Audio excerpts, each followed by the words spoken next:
The Admiral's son had been lying in a VA hospital bed for 4 months, diagnosed as vegetative after a training accident during Bud S. The doctors had already stopped looking for answers. The paperwork was almost done. Dana was the new nurse on that floor, quiet, overlooked, humiliated every week by Dr. Harwell, a burned-out neurologist who signed diagnosis reports without finishing the exam, who cut family consultations short, and who treated the Admiral's grief like an inconvenience on his schedule. But Dana noticed things the others had stopped looking for. Subtle shifts in the young man's breathing pattern, micro-contractions that weren't random, a response that wasn't supposed to exist in a vegetative patient. She had seen it once before, in a valley in Afghanistan, in a soldier that every medic on scene had already written off. That man walked out of the field hospital 6 weeks later. When the Admiral arrived demanding answers and Dr. Harwell dismissed him with a folder of signed paperwork, Dana stepped forward, quiet, steady, and said the 3 words that no one in that hallway expected from a nurse. "Sir, I disagree." What she does next will force an entire hospital to reckon with who really gets to decide when someone is gone, and who was never qualified to make that call in the first place. If you've ever been told to stay quiet when you knew something was wrong, drop a comment below and subscribe. Because what Dana uncovers inside that file won't just save one life.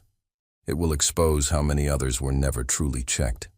"He's stable, Doctor," Harwell said without looking up from his clipboard. "Meaning he's not getting worse. That's the best I can offer."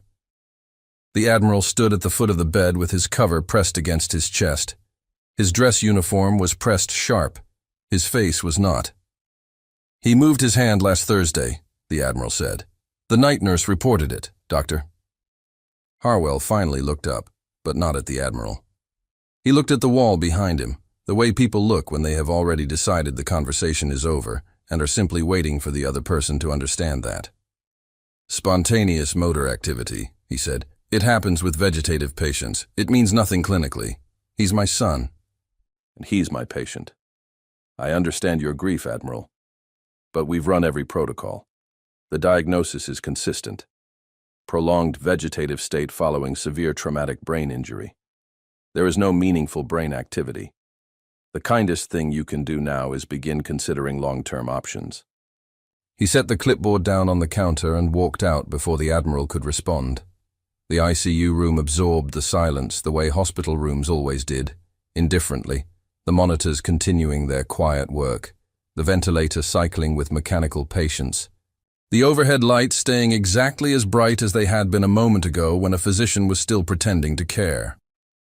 Dana had been standing near the door the entire time, adjusting the IV line on the monitor cart, pretending to document something on the tablet in her hand. She was good at pretending. She had spent years building that particular skill.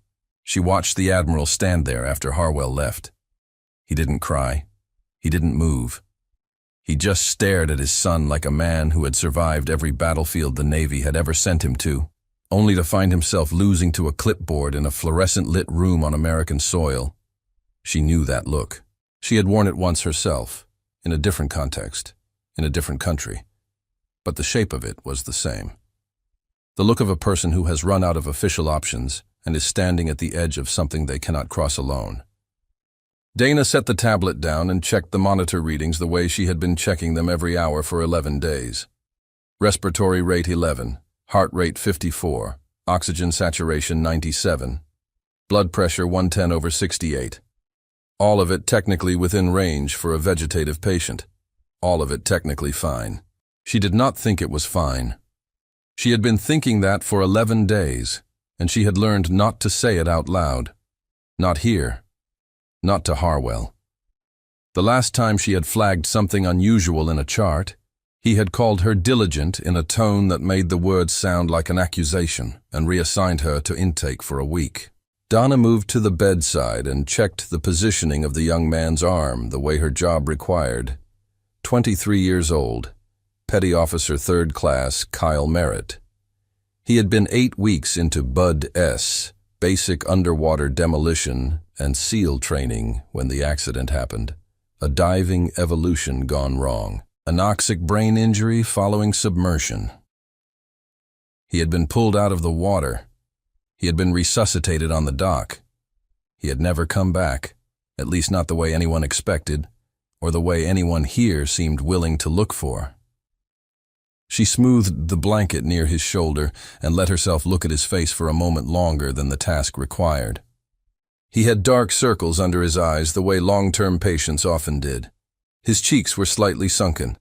His lips were dry despite the moisture protocol. None of that was unusual.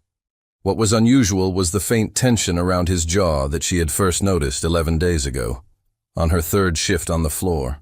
During a routine vitals check at 0200 when the hallway was empty and no one was watching.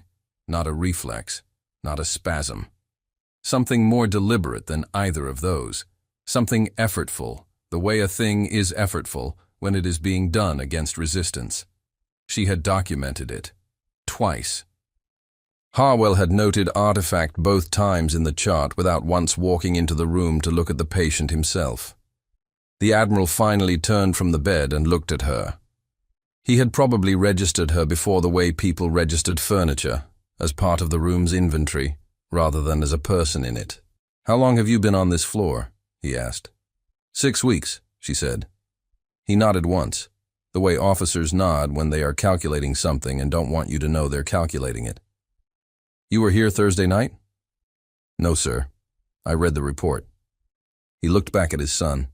The night nurse said his fingers moved toward her hand. "Not randomly, like he was reaching." "I read that too," Dana said carefully. He studied her face for a moment. The Admiral had the eyes of someone who had spent a career reading people faster than they could manage themselves. "You have something to say." She ran the risk calculation. It was the kind of calculation she had stopped needing to think through consciously. The variables had become automatic. What is the cost of speaking against the cost of staying silent? And what is the stake on the table? And who carries that stake? Kyle Merritt carried it. That was the answer. He always had been the answer. For 11 days. "I've noticed some things in his readings," she said. "Patterns I'd like to document more formally before I say anything specific." The Admiral's jaw tightened slightly. "Dr. Harwell has been very specific." "I know. He's told me 4 times that my son is not there anymore." "I know that too." A long silence settled between them. The ventilator cycled. Somewhere down the hall, a cart moved over a threshold with a metallic click that echoed briefly and disappeared. "What kind of patterns?" the Admiral asked. "The kind I'd want a second neurologist to look at," she said. "That's all I can say right now." The Admiral looked at her for a long moment. His eyes held the particular exhaustion that doesn't come from lack of sleep. It comes from holding weight upright for too long, from refusing to let something fall even when every official voice in the room is telling you to open your hands and let it go. "I've requested a consult twice," he said. Harwell denied both requests. Dana absorbed that. A department head denying a family's request for a second opinion on a vegetative patient was not standard practice. It was the kind of decision that made sense only when the person making it had a specific investment in a specific outcome. And that thought had been sitting at the edge of her attention since she first pulled up the original intake documentation 2 weeks ago.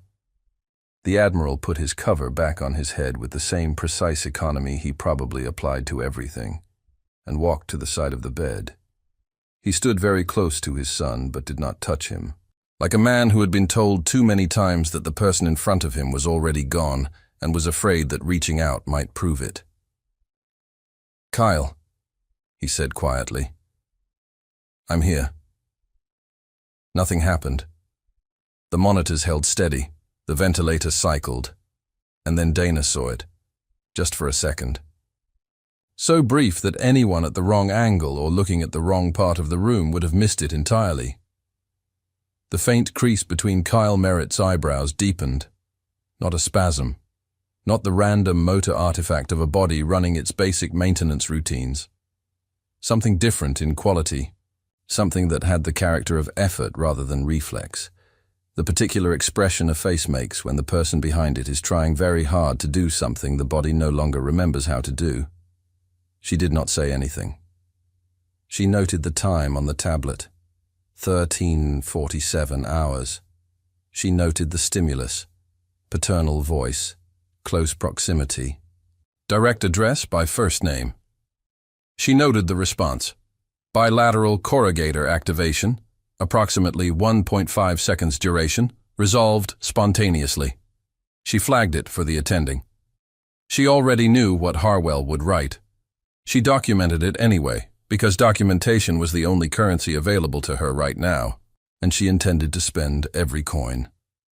The Admiral stayed at the bedside for another 20 minutes, talking quietly to his son about things Dana could not hear clearly, and made no effort to overhear. When he finally left, he paused at the door and looked back at her. He did not say anything, neither did she, but something had shifted in the room. Some transaction of understanding that required no words and would have been diminished by them. After the Admiral left, Dana finished her rounds and ended up at the nursing station with a cup of coffee that had been sitting long enough to be useless.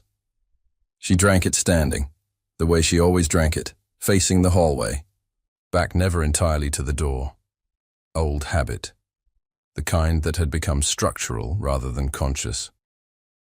Carol, the charge nurse, dropped a stack of updated discharge folders on the counter and looked at Dana over the top of her reading glasses with an expression that carried information she was deciding whether to deliver directly or sideways. She chose sideways. Harwell wants the merit chart updated before end of shift, Carol said. He's meeting with the family liaison tomorrow morning. What kind of meeting? Carol gave her the look, the one that meant she already knew the answer and didn't want to be the one to put words around it. The paperwork kind, Carol said. Dana looked at her coffee. She thought about the corrugator activation she had just documented. She thought about the breathing pattern variations she had been logging for 11 days. She thought about a valley in Kunar province and the way the mind recognized the shape of a problem even years later, even in different countries, even in different lives. What time is the meeting? Dana asked. 9 a.m. She nodded once, set the coffee down, walked back toward room 14. She was going to need documentation that Harwell could not dismiss as artifact. She pulled on a fresh pair of gloves and pushed open the door. Kyle Merritt lay still and pale under the fluorescent light, the ventilator working steadily, the monitors reading everything they were designed to read and missing everything they weren't designed to look for. Dana stood at the bedside for a moment and looked at him without touching anything. The clinical part of her mind ran its assessments automatically, the way it always did. Color, positioning, respiratory effort, skin condition. All of it consistent with prolonged bed rest. All of it consistent with the diagnosis in the chart. Then she placed 2 fingers very carefully behind his ear. Not a nursing school technique. Not something from any civilian clinical manual she had ever read. Something learned in a field clinic with no imaging equipment and no time and lives measured in minutes rather than prognoses, from a surgeon who had spent 15 years working in conditions where the standard protocol was simply not available and improvisation was not optional. He had taught her that the nervous system had pathways that standard reflex testing did not assess, that a person could fail every conventional neurological examination and still register stimulus through pathways that most Western clinical practice never thought to test. She pressed. She watched the monitor. The respiratory rate shifted. Not dramatically. Not enough to trigger an alarm. Just a single cycle that ran slightly longer than the baseline average. A fraction of a second of something that was not quite a pause and not quite a breath and not quite nothing, like a body that had been holding something very carefully and briefly forgot to keep holding it. She released the pressure, counted 3 seconds, pressed again, same spot, same pressure. 2 fingertips, the heel of her palm resting lightly against the pillow. The respiratory rate shifted again, same pattern, same quality. Dana took her hand back and stood very still.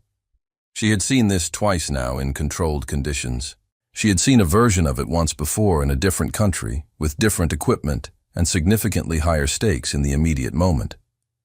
The difference between a machine reacting to interference and a body reacting to stimulus was not always visible in the numbers, but it was present in the quality of the response, in the way it reproduced consistently and resolved cleanly and arrived with the timing of something intentional rather than random. This was not artifact. She documented the response. Time, stimulus, observed output, duration, return to baseline. Then she walked to the nursing station terminal and pulled up the original intake documentation. She had read it twice before. She read it again now, slower, the way she had once read mission intelligence packages in a forward operating base in Honduras, looking for the point where the record stopped matching the underlying reality. The initial neurological assessment had been completed 48 hours post-injury. Standard protocol.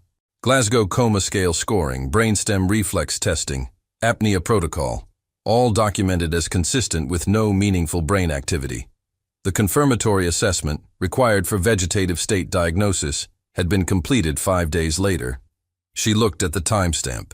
She looked at the attending physician signature. She looked at the nursing floor log for that day. Then she pulled up the medication administration record and sat back in the chair. The sedation given 6 hours before the confirmatory assessment was propofol, 40 milligrams, documented as routine comfort care. Kyle's chart showed he had been agitated the previous evening. The order had come from a covering physician, not Harwell. That part was not unusual. Sedation in distressed patients was standard. What was not standard was that the covering physician who signed the sedation order was also listed as second attending on the confirmatory assessment that followed 6 hours later. The same person had ordered the sedation and then participated in the evaluation that the sedation would have suppressed. High-dose propofol, given 6 hours before neurological reflex testing, would blunt or eliminate exactly the responses that testing was designed to find. Any physician who understood sedation pharmacology would know that. Any physician who did not would have no business participating in a confirmatory brain death assessment. Dana was not a neurologist. She was not a pharmacologist. She was not making a formal accusation, not even in the privacy of her own thinking. She was simply reading the timeline in sequence and noting that it told a story that was different from the story in the diagnosis. She printed the medication administration record. She printed the nursing floor log. She folded both and tucked them into her scrub pocket. The clock on the wall read 0214, less than 7 hours before the meeting. She needed something she could demonstrate in real time, in front of a witness with enough institutional standing to make Harwell's pre-categorization strategy untenable. She needed it before 9 a.m., not through the formal review channel that Harwell had cited with such deliberate precision, because 6 weeks was not an accident of bureaucracy. 6 weeks was a calculation. Carol appeared at the end of the station. Harwell wants to see you. He's in the consult room. He saw you in 14. Dana thought about what that meant, about the fact that Harwell had been watching, that he had seen her at the bedside and chosen to pull her into a room rather than flag the monitoring system, which was what a physician would do if the concern were genuinely clinical rather than strategic. He already knew what she was looking for. He wanted to get ahead of it. She walked to the consult room. Harwell was at the small table with his reading glasses pushed up on his forehead, and a coffee mug that had been refilled enough times that the contents bore no resemblance to what they had started as. He was a man in his late 50s who had the look of someone who had once been a careful physician and had spent enough years in an understaffed VA unit that the careful physician was now inaccessible even to him. He looked at Dana without warmth. "Close the door," he said. She did. "The Merritt case is closed diagnostically," he said. "The family is grieving and looking for reasons to believe otherwise. That is a completely understandable human response. It is not a clinical finding. I documented a respiratory rate variation in response to targeted stimulus," Dana said. "Twice, in controlled conditions, which I will note in the chart as a monitoring artifact consistent with his diagnosis.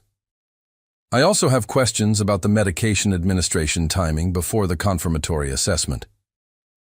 The room went quiet in a different way than rooms went quiet when someone said something surprising. This was the quiet of a room where something expected had finally arrived. Harwell took his glasses off his forehead and set them on the table. Something had changed in his expression. The burned-out fatigue replaced by something colder and more considered. "Be very careful," he said, "about what you're implying." "I'm not implying anything," Dana said. "I'm asking a clinical question about protocol timing. You are a floor nurse with 6 weeks on this unit questioning a diagnosis confirmed by 3 attending physicians and a department chief." "Yes," she said, "I am." He stood up. He was significantly taller than her and used the height not aggressively but architecturally, as a passive reminder of structural reality. "The family meeting is at 9 tomorrow. The discussion will focus on transitioning to palliative comfort protocol. I suggest you spend your remaining shift hours on your other patients and allow this case to proceed as documented." He picked up his mug and moved toward the door. "If you have documentation concerns," he said without turning around, "the formal channel accepts submissions on a rolling basis. Review takes approximately 6 weeks. He left. Dana stood in the empty room and looked at the table where he had been sitting. The specific architecture of what had just happened was clear enough. He was not trying to change her mind. He was timing her out. 6 weeks was past the point where a floor nurse's documentation could disrupt a meeting that was going to happen in less than 7 hours. She walked back to room 14. She did not sleep during her break. She sat in the small staff lounge with the printed records spread on the table and worked through the timeline the way she had once worked through mission intelligence, not trying to force it into a shape, but letting the sequence of events arrange itself, letting the gaps appear where they were rather than where she was looking. The same physician who ordered the propofol had signed the confirmatory assessment. That conflict of interest existed regardless of intent. It existed in the documentation. It could be demonstrated with timestamps, but demonstrating it through official channels would take 6 weeks. What she needed was something that existed in real time, in the room, observable by a witness whose professional standing was sufficient to make dismissal operationally difficult. She had 2 documented respiratory responses to targeted stimulus that Harwell had pre-categorized as artifact. She had an 11-day nursing log of micro-responses that existed only in her own chart entries, which Harwell could access and contextualize before the morning meeting if he chose to. She had a technique that could not be dismissed as artifact by any neurologist who understood what they were looking at. The problem was that it had no official standing in any American clinical manual and no name that appeared in any protocol she had ever seen cited in a hospital setting. She had used it 3 times in the field. All 3 patients had survived. She thought about Sergeant First Class Marco Delgado. October, Kunar Province, the 3rd week. A Special Forces A-team had come back from a direct action mission with 2 killed in action and 1 unresponsive blast overpressure injury, no visible external trauma, GCS of 3. He had been in the back of the vehicle, breathing, but the kind of breathing that machinery produces rather than the kind that intention produces. The team's senior medic had run the field protocol twice. Same answer both times. He's gone. Breathing because of reflex. Nothing else is in there. Dana had been 27 years old, 8 months into her deployment as the unit's 18 Delta Special Forces medical sergeant. She had crouched beside Delgado in the back of that vehicle with a headlamp and 2 fingers and something she had learned from a Colombian Special Forces surgeon named Dr. Reyes during her first rotation, a way of assessing for concealed brainstem activity through a nerve pathway that conventional protocol did not test for. Dr. Reyes had developed it over 15 years, working in environments where standard imaging was unavailable, and the choice between stopping and continuing was made in seconds rather than after consultation. She had pressed 2 fingers behind Delgado's ear in the dark and watched a monitor that should not have respond. She had not let it go after that. Delgado had been at his daughter's quinceañera 14 months later. Dana had not been there because nobody in that room knew what she had done, and she had told herself that the outcome was the point, and the anonymity was acceptable. She'd believed that for a long time. She looked at the clock on the wall, 3:01. She looked at the Admiral's card. He had given her his direct line the previous week when she had asked a specific question about Kyle's pre-incident training record. the kind of exchange that ended with a card passed quietly across a counter. The officer's version of leaving a back channel open without saying so explicitly. She picked up the card and held it. Using it meant stepping out of her lane in a way that had institutional consequences. It meant demonstrating a technique that had no clinical standing. It meant every defense she had constructed between her current life and her previous one becoming temporarily unavailable in a room with a Navy admiral and a hospital administration that was already managing exposure. She looked at Kyle Merritt's face on the other side of the window, at the faint tension around his jaw that had been there for 11 days, at the evidence of a person doing the hardest possible work in the most invisible possible way, working against absence with nothing but whatever was left of intention after a traumatic brain injury had taken everything else. She picked up her phone. The Admiral answered on the second ring. His voice was fully awake, which told her he had not been sleeping any more than she had. "This is Dana Mercer," she said. "I'm the nurse in room 14, sir. I need you to come to the hospital tonight. I need you to see something before that meeting tomorrow morning." A pause. Then, "How soon?" "As soon as you can get here. And, sir, I need you to trust me for approximately 40 minutes before I explain everything. Can you do that?" The pause this time was shorter. "I'll be there in 20, he said. The Admiral arrived in civilian clothes, dark jacket, no insignia, no rank visible. But he moved the way he always moved, with the particular economy of someone who had never fully stopped scanning a room for threat vectors, regardless of what he was wearing. The 2 MPs he brought with him stayed in the hallway without being asked, which told Dana they had worked with him long enough to know when he wanted civilian cover. She met him at the door to room 14. "Before I show you anything," she said, keeping her voice down, "I need to tell you something that will be difficult to hear." He looked at her steadily, the particular focus of a man who had been receiving difficult information for his entire professional life and had learned to take it straight. "Go ahead." The confirmatory assessment that established Kyle's diagnosis may have been conducted while he was under a level of sedation that would have suppressed the responses being tested. The physician who ordered that sedation also participated in the assessment 6 hours later. The Admiral was completely still. "I'm not making a formal accusation," Dana said. "I'm telling you what I found when I read the medication administration record and the assessment timeline side by side. The conflict of interest is documented. What it means is a separate question. Why tell me this first, before whatever you called me here to see? Because if I show you the responses first, you'll want to believe them regardless of whether they're real," she said. "I need you to come in with no hope yet. I need pure observation. Can you do that?" He looked at her the way commanding officers look at subordinates who have just presented an unexpected brief. Not dismissive, not yet fully accepting. Simply recalibrating their model of the situation with new information. "All right." They went in. Dana positioned the Admiral at the left side of the bed, close enough that Kyle would be within voice range, far enough that she could see both the patient's face and the monitor clearly from where she stood. "Don't touch him yet," she said. "Don't speak yet. Just stand there for 30 seconds. The Admiral stood. The monitors held baseline. Dana watched the respiratory waveform scroll. 30 seconds passed. The Admiral's proximity alone produced no response, which was expected. Presence without direct stimulus was not the same as voice recognition. The pathways were different. "Now say his name," she said, "exactly the way you said it earlier today." The Admiral looked at his son. "Kyle," he said. The respiratory rate shifted on the 4th cycle.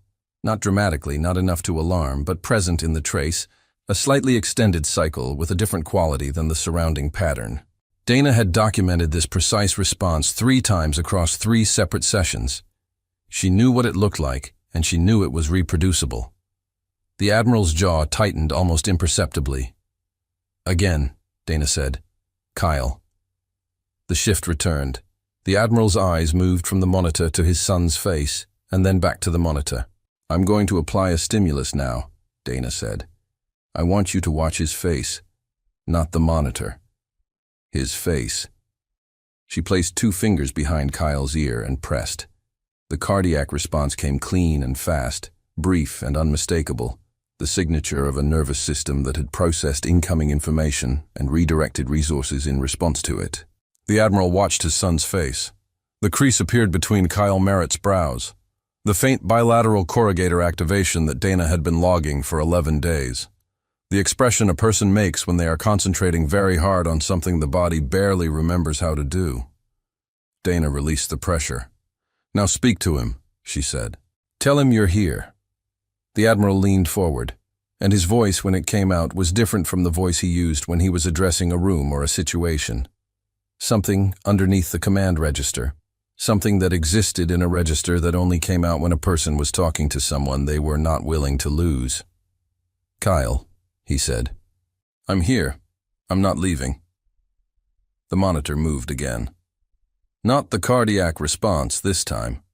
The respiratory rate and cardiac trace shifted simultaneously, a coupled response that indicated the 2 systems were processing the same stimulus together, which was what integrated neural activity looked like and what isolated reflex responses did not produce, because reflex responses were exactly that, isolated, one pathway, not 2 systems coordinating. The Admiral straightened. His eyes were very bright. Dana held up one hand, palm out. "Not yet," she said quietly. "Stay clinical for a few more minutes, can you?" He exhaled through his nose with the controlled precision of a man who had spent decades making himself delay what he most wanted to do. "Yes. What I just used has no official standing in any civilian protocol," she said. "Harwell will call it unverified and he'll be technically correct. What I need is a second neurologist who will conduct a formal assessment before the meeting at 9, someone whose credentials Harwell cannot dismiss and whose findings will create institutional documentation that the ethics review channel cannot slow down. It's 3 in the morning. I know. Does your network reach into neurology?" He already had his phone in his hand. Dana listened to him speak for 90 seconds and noted the quality of the exchange, the brevity and directness of it, the way the person on the other end asked 2 questions and then simply said yes. Admirals knew people the way weather systems knew coastlines. The network was not a luxury. It was structure. He ended the call.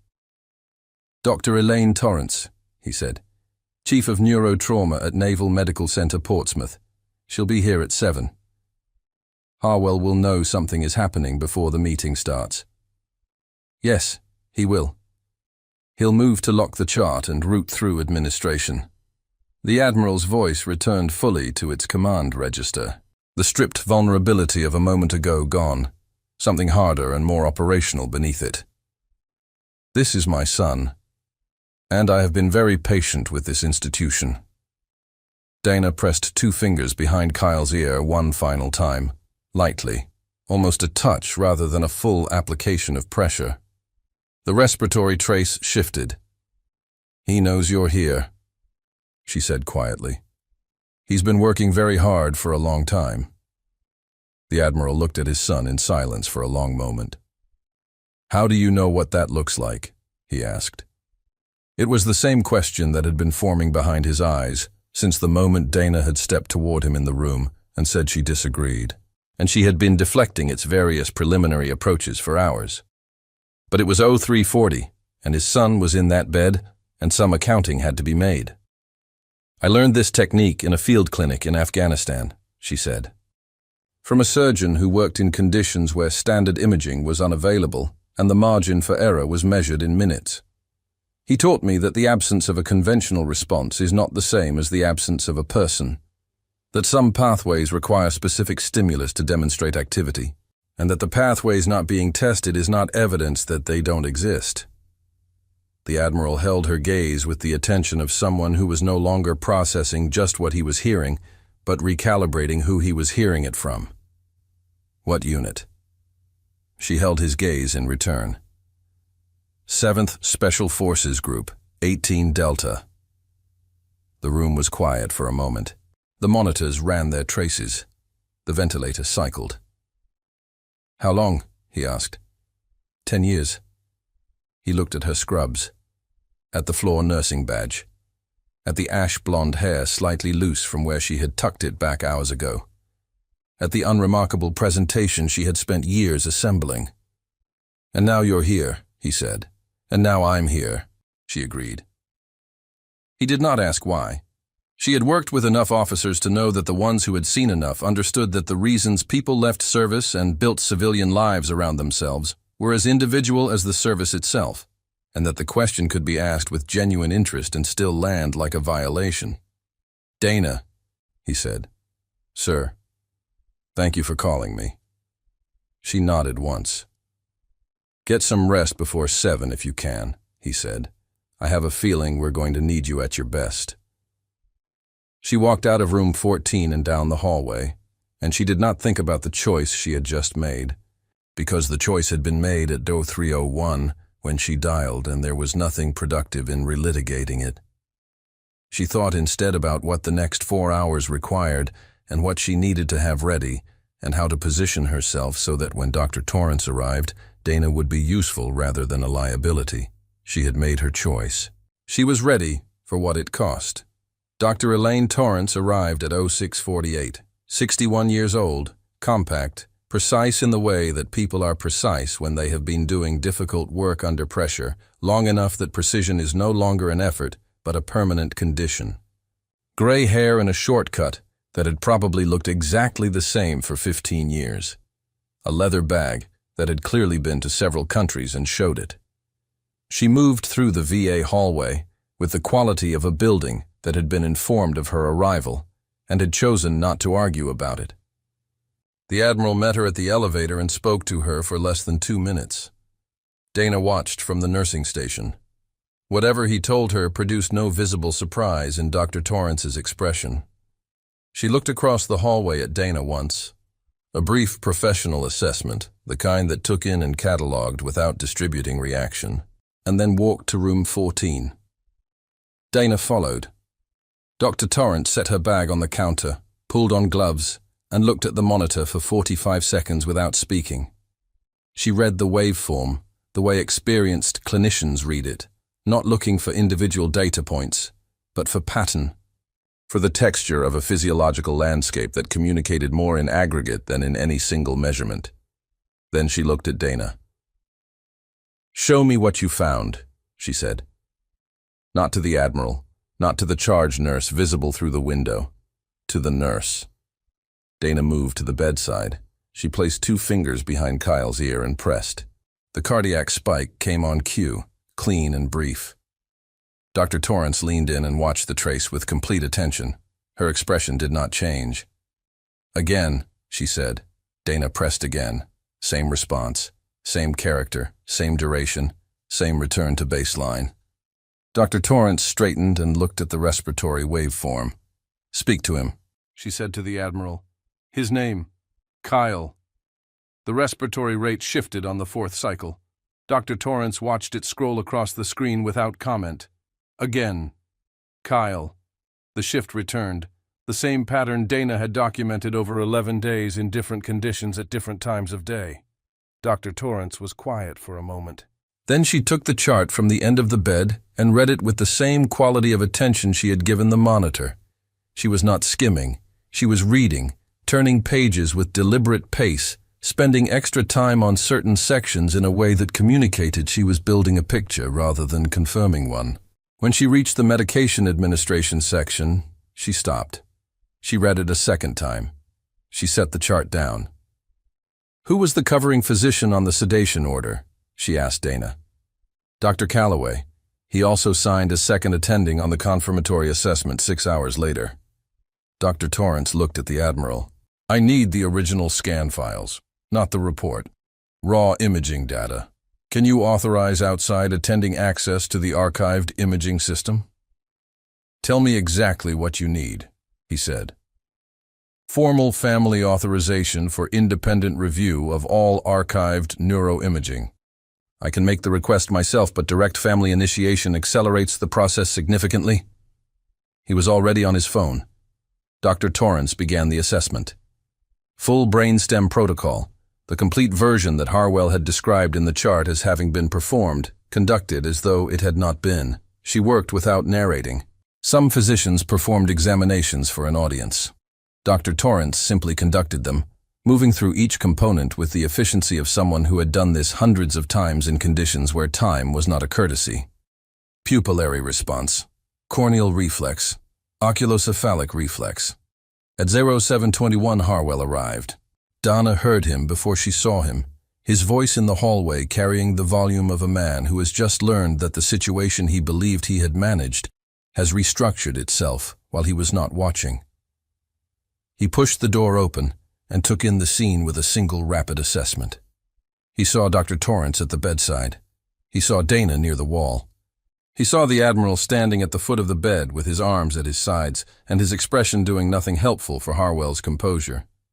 Something crossed Harwell's face that occupied the territory between anger and fear. "What is this?" he said. Dr. Torrance did not look up from her assessment. "Dr. Harwell, I'm conducting an independent neurological evaluation at the family's request.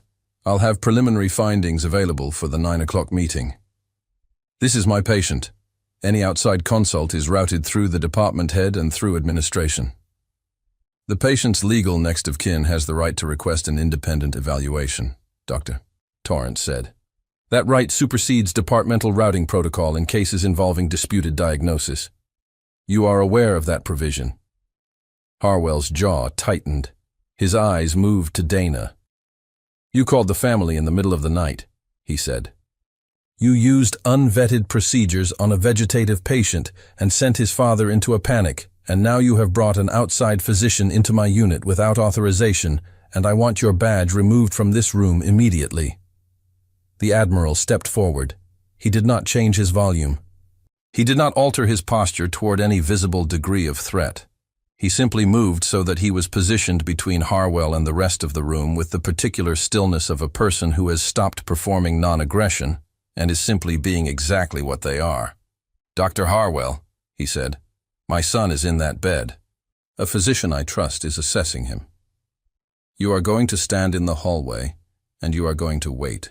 If you choose otherwise, the next call I make will involve the Inspector General's office and your department chief simultaneously, and this morning will become significantly more complicated for you than it already is." Harwell looked at the Admiral. He looked at Dr. Torrance. He looked at Dana one final time with an expression she had seen before, in different settings, from people who had underestimated a situation and were in the process of calculating the full cost of that. He walked into the hallway. The door closed behind him. "Dr." Torrance continued the assessment without acknowledging the interruption, which told Dana something about the number of times she had conducted examinations under adversarial conditions. At 0743 she found the gag reflex. Faint. It required 2 attempts and positioning closer than standard protocol specified, but it was present, bilateral, and when she tested it a 3rd time, it returned with the same character as the first 2 responses. Consistent, reproducible, not artifact. She straightened. She looked at the Admiral. "His brainstem is not dead," she said. The words landed in the room the way certain words land when they rewrite the structure of everything that has preceded them, not loudly, with the weight of fact rather than announcement. The Admiral gripped the bedrail. His knuckles whitened against the metal. "Doctor," Torrance continued without softening because precision was the most useful thing she could offer. "The level of activity I'm finding is significantly reduced. The prognosis for recovery is uncertain, and I will not give you a number this morning because I do not have enough information to give you a responsible one. But the diagnosis of vegetative state as it is documented in this chart is not consistent with what I am observing." "What is consistent?" the Admiral asked. "A state of minimal consciousness at the lower boundary. Possibly a prolonged disorder of consciousness in which identifiable responsiveness was not assessed, because the sedation administered before the confirmatory evaluation would have suppressed exactly the responses that evaluation was designed to find." The Admiral closed his eyes for exactly 1 second, then he opened them. The grief was still there, but something else had entered the room. Something that had been outside the door for 4 months and had finally been let in. "What do we do?" he asked. We document everything I've found this morning with full timestamp and methodology. We pull the raw imaging for independent radiological review. And we escalate the medication timeline conflict to the hospital's clinical ethics board, not to administration. Ethics is a separate channel with separate protections, and it cannot be delayed or rerouted by department heads. Dr. Torrance looked briefly at Dana. We also make certain the nurse who initiated this process is protected, because her chart documentation is going to be central to what happens next. Dana absorbed that without visible reaction. She thought about what protection meant in a hospital context, and what it actually covered, and what it did not. She thought about the distance between institutional protection and the reality of being a floor nurse who had called an Admiral at Euro 301 and demonstrated an undocumented technique on a vegetative patient. She had known the exposure when she dialed. She had dialed anyway. "Dr. Torrance," she said. The physician turned. "There's something in the imaging record that may be relevant. The initial scan report describes a diffuse axonal injury pattern consistent with a noxic event. But according to the incident documentation, Kyle was in the water for 4 minutes and 20 seconds before extraction. The rescue log records water temperature at 62 degrees Fahrenheit. Dr. Torrance was very still. "At that temperature," Dana continued, "the mammalian dive reflex provides measurable neuroprotection. Cold water submersion triggers a physiological cascade that can preserve brain function for a significantly longer window than warm water submersion. The injury pattern in a patient with active dive reflex response could look substantially different from a standard anoxic presentation on initial imaging. If the scans were read without factoring in the hypothermic protection variable, the injury severity could have been significantly overstated from the first assessment." Dr. Torrance looked at her with an expression that had moved past clinical neutrality into something more focused. "How do you know dive reflex parameters at that temperature range with that level of specificity?" Dana held her gaze. "I've worked in cold water under operational conditions. You learn the physiology because the physiology is the mission." Dr. Torrance held the answer for a moment without accepting or rejecting it. She was the kind of physician who knew when she was receiving partial information and could evaluate the reliability of the source independent of the completeness of the disclosure. "If the scan was read without accounting for hypothermic neuroprotection," she said slowly, working through it, "the injury characterization in the initial report could be fundamentally incorrect, which means the diagnosis was not only procedurally compromised by the sedation conflict, it could have been clinically incorrect from the first imaging interpretation." "That's what I believe," Dana said. Dr. Torrance picked up the chart again. The room was quiet in a way that rooms become quiet when the next moment is carrying significant weight and everyone present understands it. The ventilator cycled. The monitors ran their traces, and then Kyle Merritt's hand moved. Not a spasm. Not the random motor artifact of a maintenance reflex. His fingers extended slowly. With the particular quality of deliberate effort, the tendons in his wrist visible beneath the skin, his whole arm tracking slightly toward the direction of his father's voice, reaching, doing the thing that bodies do when the person inside them is trying to close a distance that should not exist. The Admiral made a sound that was not a word and took one step forward. Dr. Torrance stepped in beside him and watched the movement for 3 full seconds without speaking. Her expression had not changed, but something in it had sharpened into a different kind of attention. Dana stood near the door and felt something happen in her chest that she had not felt in a long time. Something older and quieter than relief. The particular feeling of a thing that has been true for 11 days finally becoming visible to people with the standing to act on it. She had known it since she first pressed 2 fingers behind his ear in the dark. She had needed this morning for the knowledge to have institutional weight. Dr. Torrance turned from the bed with her jaw set and the look of a physician who has just found evidence of a failure that should not have been possible. "Get me the ethics board contact," she said, "and call administration. The 9 o'clock meeting has a different agenda now." The 9 o'clock meeting did not happen the way Harwell had planned it.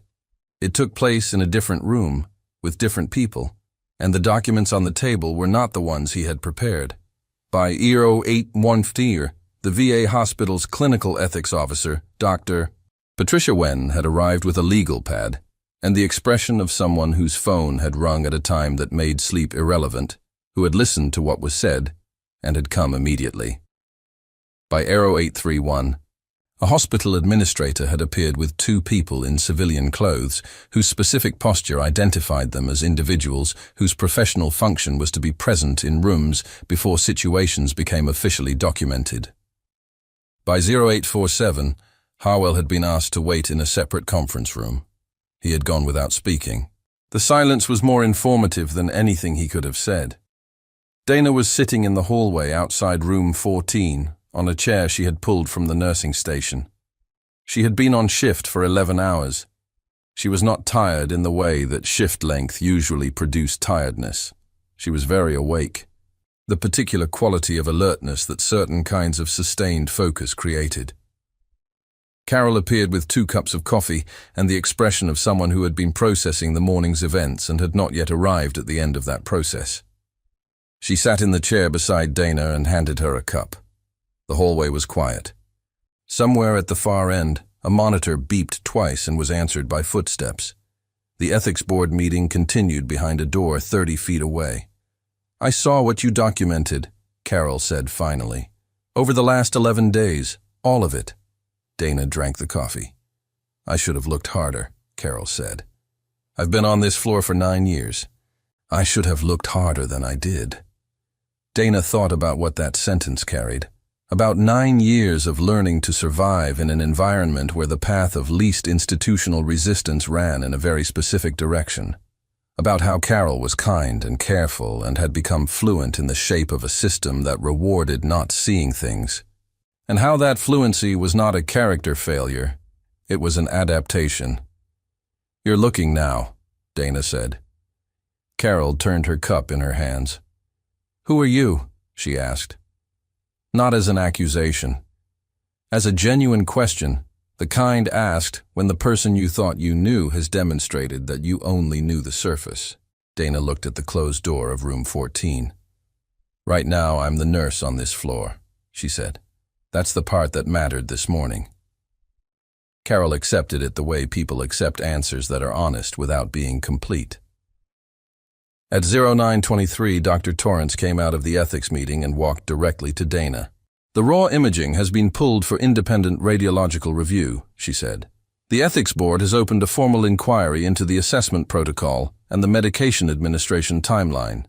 The inquiry operates independent of hospital administration, which means it cannot be routed or delayed at the departmental level." Dana nodded. "Harwell?" "Recused from the merit case pending inquiry. He will be less satisfied when the imaging review returns." "What do you think it will show?" Dr. Torrance looked at her steadily.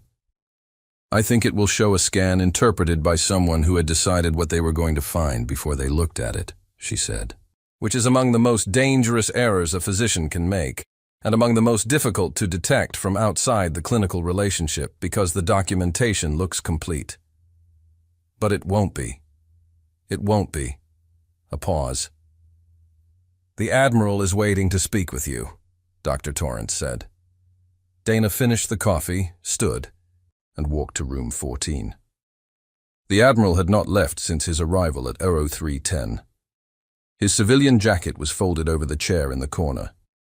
He looked like a man who had been standing continuous watch for 20 hours and had made no internal negotiation with the possibility of standing down. Kyle's hand rested palm up on the blanket. The Admiral stood beside it without holding it, the way people stand beside something they have been told is irretrievably lost and are not yet certain how to reclassify. Dana stepped to the bedside and checked the monitors. Baseline cardiac rate slightly elevated from overnight. Respiratory pattern more variable than it had been at 0300. The brain doing more work than it had been doing before this morning. The particular kind of variability that indicated a system cycling through its processes rather than sitting at a flat maintenance minimum. She documented it. "His readings are more active than they were last night," she said. "That's meaningful." He nodded once. "I called his mother," he said. "She's on her way." Dana thought about what that phone call had contained, about the architecture of a grief that had been built over 4 months and was now being asked to restructure itself around new information that was not yet certainty but was no longer nothing. There was nothing adequate to say about that. Dr. Torrance said you identified something in the imaging parameters, the Admiral said. The dive reflex consideration. It was a variable the initial read should have accounted for and did not. He looked at her with the direct focus that had characterized every exchange they had had since 0310. You know dive reflex parameters at that temperature range. You know a field assessment technique that isn't in any civilian manual. You served with 7th Group for 10 years. Yes, sir. And you came here. She met his gaze. Yes, sir. He reached into his jacket pocket and removed a small card, holding it without immediately extending it. The way people hold things while making a final assessment of a decision. Kyle is going to need a long recovery. The road back from where he's been is not linear and it's not short. He's going to need people around him who understand what it means to return from somewhere that should have been a permanent absence. He looked at her. I am building a clinical support team at Portsmouth. Dr. Torrance will lead it. I want you to be part of it. Dana did not answer immediately. She thought about what the offer contained and what it required, about the cover that had served its purpose and was now significantly thinner, about the people who would ask questions that she had built a life around not answering, about the institutional implications of stepping into a military medical environment, carrying a floor nursing badge and a decade of Special Forces service she had never disclosed to her current employer. She also thought about Kyle Merritt's fingers extending toward his father's voice, about the faint crease between his brows that had been there for 11 days, while every official record said there was no one inside to make it. About what it meant to be the only person in a room who could see something true and what it cost to say it, and what it had cost to stay quiet. I'd need to think about it, she said. Take what time you need. He extended the card. She took it. I want you to know something before you do. She waited. What you did last night? Calling me, demonstrating what you had found, holding your ground when Harwell told you to stand down was not a small act. You were a floor nurse with no institutional backing, using a technique with no clinical standing, in a context that offered you no protection. You did it anyway because you had read a person correctly when everyone around you had stopped looking.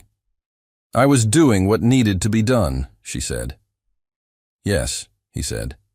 That's what I mean.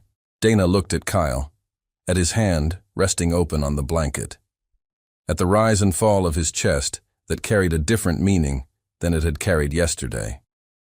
She pressed 2 fingers lightly to the inside of her own wrist, an old field habit, anchoring herself to the present moment through the specific weight of her own pulse. Steady.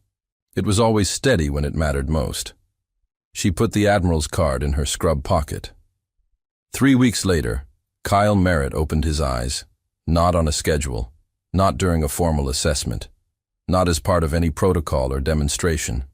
At 0447 on a Tuesday morning, when the hallway was quiet and the overnight nurse was running rounds 2 rooms down, and his mother was asleep in the chair beside his bed, with her head resting on her own folded arms, exhausted by the kind of vigil that doesn't end when visiting hours do. He opened his eyes and looked at the ceiling for a while. The ceiling was the same ceiling it had always been. White, acoustic tile, institutional lighting currently at overnight low, the particular texture of a VA hospital room that had absorbed decades of people looking up at it from positions they had not chosen. He looked at it for what might have been a minute, or might have been longer. Then he turned his head. Slowly. The way things move when a person is relearning that movement is available to them, discovering the relationship between intention and result with the careful attention of someone who cannot take that relationship for granted. His mother was 2 feet away, her breathing even with sleep, her hand resting near the edge of the bed rail in the unconscious proximity of someone who had been reaching toward him for 4 months. He could not speak. The speech pathology team had been honest about that from the beginning of his recovery process. That language would return along its own timeline, and that the timeline was not theirs to manage. The brain would find its pathways again. It would do it at the pace of the brain, not the pace of hope or impatience or clinical projection. He did not need to speak. He raised his hand from the blanket slowly, with visible effort, and placed it gently on his mother's arm. She woke up the way people wake when they have been sleeping near an emergency for long enough that awareness is never entirely absent. Her eyes opened. She looked at him. She looked at him and understood in the same instant what she was seeing, and she made a sound that existed below language, something that came from a place that language had never been able to reach anyway, and she put her other hand over his and held it. They stayed like that in the quiet at 0447 on a Tuesday, neither of them speaking, because there was nothing either of them could have said that would have been equal to what was already in the room. Dana was not there when it happened. She heard about it from Carol at the start of the next shift, Carol whose voice had something in it that had not been there before this week, a quality that belonged to people who have witnessed a thing that adjusts their baseline understanding of what is possible and cannot fully put that adjustment away afterward. Dana listened and nodded and went to the staff lounge. She stood at the small window with a cup of coffee in both hands and looked out at the VA parking lot in the early morning. Rows of vehicles belonging to people who came to this building because they had served and because the service had left things in them that required tending. It was a kind of ongoing obligation, the tending. It did not always look the way people expected tending to look. She thought about Portsmouth. She thought about Dr. Torrance's voice in that room at 0743, stating what she had found with the precision and completeness of someone who understood that the fact needed to be stated exactly as it was, without editorial, without softening, because the Admiral deserved the truth without the kindness that would diminish it. She thought about Kyle Merritt's fingers extending toward his father's voice in a room where 4 months of official documentation said there was no one left to reach. She thought about what it meant to have spent years building a life around invisibility and to have discovered in 11 days of chart notations and a phone call at 03001 that the invisibility had never been as complete as she had believed, because the things she knew were not invisible. They had simply been waiting in the space between who she had been and who she was now for the right moment to become necessary. She pulled the Admiral's card from her scrub pocket. She had spent years not wanting to be found. She looked at the card. She thought about Kyle Merritt's hand on his mother's arm at 0447, about his mother's hand over his, about the specific language of that gesture, which required no translation, and had said everything that needed to be said about what it meant to come back from somewhere you were not supposed to come back from. She picked up her phone. It rang twice. "Admiral," she said. "Dana." "I've thought about it." A pause. Then, "And?" She looked out the window at the parking lot and the early morning light moving across it and the rows of vehicles belonging to people who had carried things they were still carrying.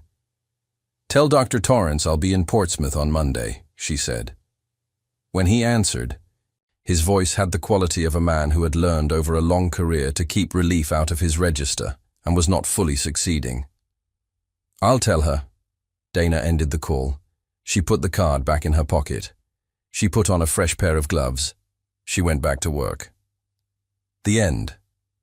If this story hit you somewhere real, subscribe right now. Because every week, there is a new story about someone who was overlooked, underestimated, and quietly carrying something the world never saw. Drop a comment below and tell us where you are watching from. And if you have ever stayed quiet when you knew something was wrong, we want to hear it. You are not alone, and neither was Dana.